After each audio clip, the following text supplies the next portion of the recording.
Assalamualaikum warahmatullahi wabarakatuh. Sebelumnya perkenalkan nama saya Lucy Murniati dengan NIM 2310953015. Saya akan menjelaskan bagian saya itu bagian jaringan internetnya. Itu membahas terkait dengan bagian komunikasi dari proyek IoT kami yang berjudul Sistem Monitoring Smart Home untuk Keamanan dan Efisiensi Energi. Jadi, untuk bagian komunikasi itu saya akan jelaskan dan juga nanti saya akan jelaskan terkait dengan hubungannya atau hubungannya dengan bagian teman saya yang lainnya. Jadi, bagian komunikasi pada sistem ini itu berfungsi sebagai penghubung utama antara sensornya itu sama platform yang digunakan di sini itu ada Blink sebagai softwarenya.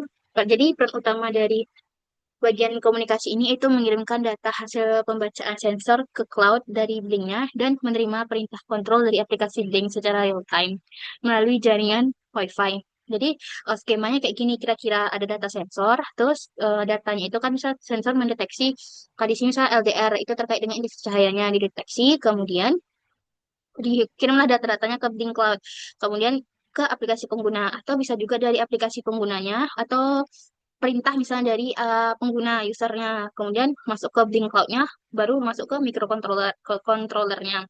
Jadi komunikasi berperan setelah semua sensor ini menghasilkan data digital ataupun analog. Data tersebut dikumpulkan oleh microcontroller seperti ESP32. Jadi di project ini kami menggunakan ESP32.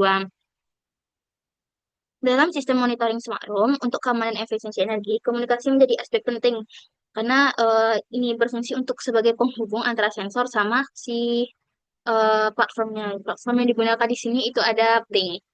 Jadi project ini kami menggunakan dua jenis komunikasi utama, yaitu media komunikasi berupa Wi-Fi itu kami gunakan ESP32 dan protokol komunikasinya berupa MQTT atau Message Queuing Telemetry Transport.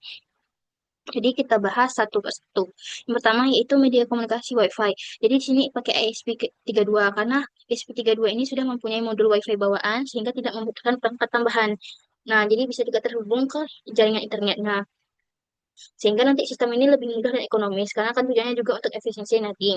Selain itu, Wi-Fi memiliki jangkauan yang cukup luas selama tersedia akses routernya sehingga perangkat IT dapat terkoneksi dengan stabil dan dapat diakses secara real time dari pengguna aplikasi pengguna dari usernya.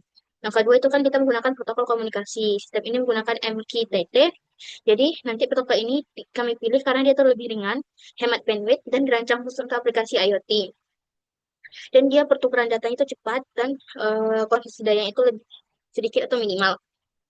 Jadi untuk MQTT ini itu dua media komunikasinya ada Wi-Fi yang modul Wi-Fi-nya secara langsung sudah ada itu kan di ESP32. Jadi kami menggunakan ESP32 sama sama protokol komunikasinya yaitu Wi-Fi.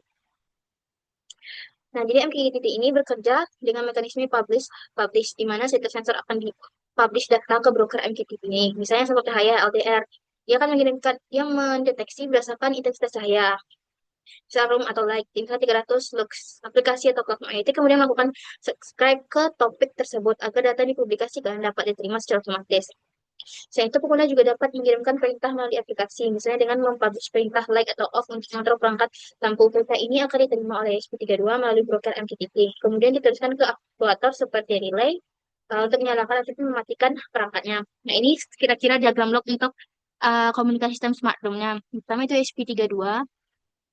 SP32 itu kan ke Wi-Fi sebagai modul komunikasinya, kemudian ke broker MTT sebagai cloud-nya, baru ke aplikasi, baru bisa digunakan dari user. Dan ini berlaku bolak-balik, bisa dari user, kemudian ke aplikasi ataupun dashboard, broker MTT ke Wi-Fi-nya, baru ke SP32. Nah, ini kira-kira alurnya satu per satu.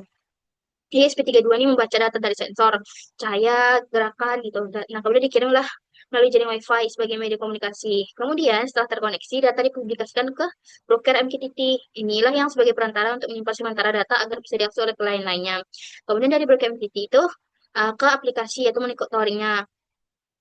Nah, sehingga titik data baru itu broker langsung ke aplikasi secara real time. Jadi dia real time.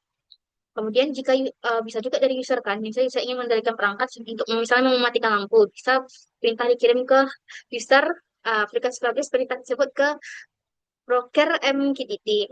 Nah, kemudian dari broker MQTT ini ke SP32. SP32 yang subscribe ke topik perintah menerima pesan dari broker. Perintah kemudian dieksekusi, misalnya menyalakan atau mematikan perangkat. Segitu kira-kira penjelasan saya terkait dengan jaringan internet. Assalamualaikum warahmatullahi wabarakatuh.